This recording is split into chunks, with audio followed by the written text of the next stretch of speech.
मित्रांनो, आपण सातत्यानं म्हाडा संदर्भात किंवा सिडको संदर्भात जे काही अपडेट्स आपल्याला मिळतात ते प्रत्येक अपडेट आम्ही आपल्यापर्यंत पोहोचवण्याचा पुरेपूर प्रयत्न करत असतो। आणि अशातच एक नवीन अपडेट आपल्याकडे आलेला आहे, ते म्हणजे सिडकोच्या लॉटरीच्या बाबतीत। आता आपण कालच्या व्हिडिओमध्ये पाहिलं की सिडकोच्या लॉटरीला जे काही मुदतवाढ आहे ती मुदतवाढ मिळालेली आहे आणि 27 ऑक्टोबरपर्यंत याची ऑनलाईन फॉर्म भरण्याची मुदत मिळालेली आहे।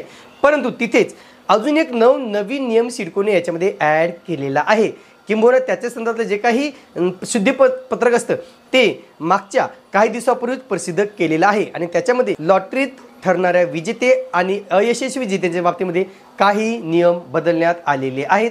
अर्थातच जर तुमचं या लॉटरीमध्ये नाव नाही आलं, जर तुम्हाला लॉटरी नाही लागली तर मात्र तुमची पैसे कपात केले जातील, पैशामध्ये बरीच मोठी कपात केली जाईल, असा एक नव्याने नियम आणला गेला आहे। आणि याशिवाय अजून काय काय नियम आहेत की जे नव्याने नियम लागू केले सिडकोने, पूर्वीचे नियम आणि आत्ताचे नियम, हे दोनही नियमाच्या बाबतीत आज आपण सविस्तर माहिती पाहणार आहोत। नमस्कार मित्रांनो, कसे आहात सगळे? मजेत ना? स्वागत आहे आपल्या सर्वांचं या यूट्यूब चॅनलवरती, ज्याचं नाव आहे RK प्रॉपर्टी न्यूज।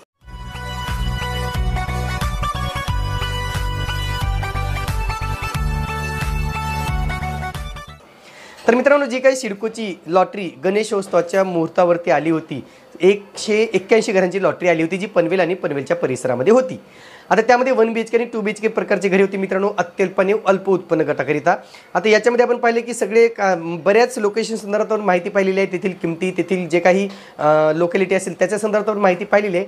पण आज नेमकं जे काही सिडकोने शुद्धीपत्रक प्रसिद्ध केलेलं आहे त्याच्यामध्ये नेमकं काय काय अटी होत्या आणि काय काय अटी देण्यात आलेल्या आहे हे आपण पाहणार आहोत। तत्पूर्वी जर तुम्ही आमच्या चॅनलला सबस्क्राइब केलं नसेल तर प्लीज सबस्क्राइब करा, लाईक करा आणि हो, बेल आयकॉन प्रेस करायला मात्र विसरू नका। आता पहा मित्रांनो, जे काही सिडकोकडून पूर्वीचे नियम होते आणि आताचे नियम होते याच्यात बराच फरक आलेला आहे। खरं तर सिडकोने लॉटरी जाहीर झाली त्याच वेळेस सांगायला हवं होतं, कारण आता ज्यांनी पैसे भरले, ज्यांनी अर्ज सादर केले, आता त्यांना मात्र कुठेतरी धाकधूक वाढू शकते की आपल्याला घर नाही लागलं तर आपले पैसे जातील का, किंवा घर नाही लागलं तर आपले किती पैसे कपात होऊ शकतात। एवढी गोष्ट चांगली होती या लॉटरीची तिथली की जी काही अनामत रक्कम सिडकोने ठरवली होती यावेळेस ती फक्त 3,500 रुपये होती। म्हणजे एकंदरीत 3,500 रुपये भरून तुम्ही या लॉटरीसाठी अर्ज करू शकता, असे एक नियम म्हणजे बदल सिडकोने केले होते, जे खूप चांगले होते, अर्जदारांना दिलासा देणार होते। कारण अगोदरच्या लॉटरीमध्ये EWS साठी 75,000 आणि LIG साठी म्हणजे सर्वसाधारण उत्पन्न गटासाठी 1.5 लाख असं ते अनामत रक्कम होती। पण या लॉटरीमध्ये फक्त 3,500 रुपये अनामत रक्कम ठेवण्यात आलेली आहे। परंतु आता ही जी काही 3,500 रुपये अनामत रक्कम आहे ती जर तुम्हाला लॉटरी नाही लागली तर त्याच्यापैकी 2,000 रुपये तुम्हाला मिळणार नाहीत, फक्त 1,500 रुपयेच मिळणार आहेत। अशा प्रकारचे काही नियम सिडकोने बदललेले आहेत आणि पाहूया नेमकं काय काय बदल या नियमामध्ये करण्यात आलेले। तर पहा मित्रांनो, नेमकं सिडकोने काय नवीन नोटिफिकेशन दिले ते नोटिफिकेशन डेट तुम्ही पाहू शकता, दिनांक 12 ऑक्टोबर 2023 या दिवशी हे नोटिफिकेशन अर्थात शुद्धीपत्रक देण्यात आलेलं आहे।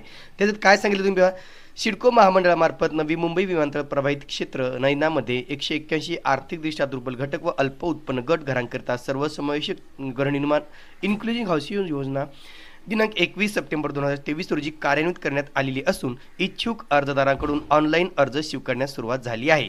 सदर योजनेच्या ठिकाणी पुस्तिकेतील अट क्रमांक 8 मधील प्रशासकीय शुल्कासंदर्भात पुढील प्रमाणे सुधारणा करण्यात येत आहेत। पहिली सुधारणा पहा काय आहे। जुनी जी काही अट आहे म्हणजे पूर्वीची काही अट आहे ती तुम्ही पाहू शकता। तर जे अर्जदार सोडतीमध्ये विजेते होणार नाहीत त्यांची संपूर्ण प्रशासकीय शुल्क रुपये 3,500 म्हणजे 3,500 रुपये परत करण्यात येईल। म्हणजे पूर्वीची जी काही नियम होता तो असा होता की तुम्हाला जर नंबर नाही लागला तर 5.5 जे काही 3,500 रुपये आहेत ते तुम्हाला परत मिळणार आहेत।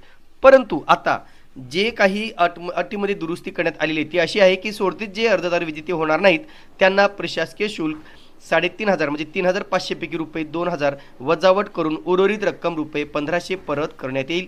हा खूप मोठा गोंधळ इथे निर्माण झालेला मित्रांनो, कारण आता हे जे काही सुधारणा केली त्यात प्रत्येक अर्जदाराचं जवळजवळ 2,000 रुपयाचं नुकसान या ठिकाणी होणार आहे, जे या लॉटरीत विजेते ठरणार नाहीत त्यांचं। दुसरं अट बघा, प्रतीक्षा यादीवरील जे अर्जदार सदनिका वितरित होण्यापूर्वी प्रशासकीय शुल्क परताव्यासाठी अर्ज करतील अशा अर्जदारांना रुपये 1,000 वजावट करून उर्वरित रक्कम रुपये 3,000 परतावा करण्यात येईल व त्यांचे प्रतीक्षा यादीतून नाव कमी करण्यात येईल। आता हा एक मला नेम कळत नाही की जे वेटिंग लिस्ट आहेत त्यांची पूर्वीची वजावट 1,000 रुपये होती आणि 3,000 रुपये परतावा करण्यात येईल असं ते सांगण्यात आलेलं होतं। इथे बघा आता काय सांगितलंय, प्रत्यक्षात जे अर्जदार सदनिका वितरित होण्यापूर्वी प्रशासकीय शुल्क परताव्यासाठी अर्ज करतील अशा अर्जदारांना प्रशासकीय शुल्क रुपये 3,500 पैकी रुपये 2,000 वजा करून उर्वरित रक्कम 1500चा परतावा करण्यात येईल व त्यांचे प्रत्यक्ष यादीतून नाव कमी करण्यात येईल. जर तुम्ही वेटिंगला असाल तरी पण तुमचे 2,000 रुपये कपात होणार आहेत, तुम्हाला फक्त 1,500 रुपये परत मिळणार आहेत. त्याच्यामध्ये अर्जांची फीस वेगळी आहे मित्रांनो, ती तर वेगळी आहे. आता इथे बघा, तिसरं, विहित कालावधीमध्ये महामंडळाकडून प्रतीक्षा यादीवरील अर्जदारांची नावे कोणत्याही गृहनिर्माण योजनेतील सदनिके संबंधित विकासकाकडे नैना विभागाकडे पाठवण्यात आली नसल्यास अशा अर्जदारांचे पुढील नव्याने घेण्यात येणाऱ्या जाहिरातीमधील सोडतीत सदनिका घेण्यास तयार आहेत का याबाबत त्यांची सहमती घेण्यात येईल, कन्सर्न घेण्यात येईल. जे अर्जदार सहमती देतील त्यांचे नाव नवीन प्रकल्पातील सदनिकेसाठी संबंधित विकासकाकडे पाठवण्यात येतील. जे अर्जदार सहमतीत नसतील त्यांची संपूर्ण प्रशासकीय शुल्क रक्कम रुपये 3,000 त्यांना परत करण्यात येईल. म्हणजे पूर्वी असा नियम होता की जर तुम्हाला या लॉटरीत घर नाही लागलं, पण तुम्हाला जर पुढील लॉटरीमध्ये तुम्हाला समावेश घ्यायचा असेल किंवा समावेश करायचा असेल तर तुम्ही फक्त एक सहमती द्यायची होती आणि ती जर सहमती दिली तर तुम्हाला पुढील लॉटरीमध्ये जे काही प्रायव्हेट नैनामध्ये घरे येणार आहेत त्या घरासाठी तुम्हाला नॉमिनेट केलं जाईल किंवा तुम्हाला तिथे तुम्हाला संधी दिली जाईल असं होतं. पण त्यासाठी तुमची जी काही अनामत रक्कम आहे, जर तुम्ही सहमत असाल तर 3,500 तुम्हाला परत मिळणार नाहीत, पण तुम्ही सहमत असाल तर नसाल तर तुमचे 3,500 परत मिळतील असा एक नियम होता. पण त्याच्यामध्ये असं आता जे काही सुधारणा केली त्याच्यामध्ये जी काही सुधारणा केली अशा प्रकारच्या मित्रांनो तुम्ही पाहू शकता. सेम बाकीचं सगळ्या, फक्त जे अर्जदार सहमत नसतील अशा अर्जदारांना प्रशासकीय शुल्क 3,500 पैकी रुपये 2,000 वजा करून उर्वरित 1500चा परतावा करण्यात येईल. इथे सुद्धा तोच नियम लागू करण्यात आलेला आहे. आणि चौथा आहे मित्रांनो, सोडतीत विजेता होणाऱ्या अर्जदाराने काही कारणास्तव घर म्हणजे सदनिका नाकारल्यास संपूर्ण प्रशासकीय शुल्क रक्कम ती 3,500 रुपये जप्त करण्यात येईल. जर तुमचं सोडतीत घर लागलं आणि जर तुम्ही ते घर सरेंडर केलं तर मात्र तुमचे 3,500 रुपये तुमचे जप्त केले जाणार आहेत, ते तुम्हाला परत मिळणार नाहीत. म्हणून मित्रांनो ही अतिशय महत्त्वाची बाब या ठिकाणी आहे की जी अर्जदार आहेत त्यांना नक्कीच शॉक बसणार. याच्यामुळं उपरोक्त बदलाव्यतिरिक्त योजनेतील पुस्तिकेतील इतर अटी व शर्ती कायम राहतील. फैयाज खान, महाव्यवस्थापक गृहनिर्माण, general manager housing, CIDCO limited.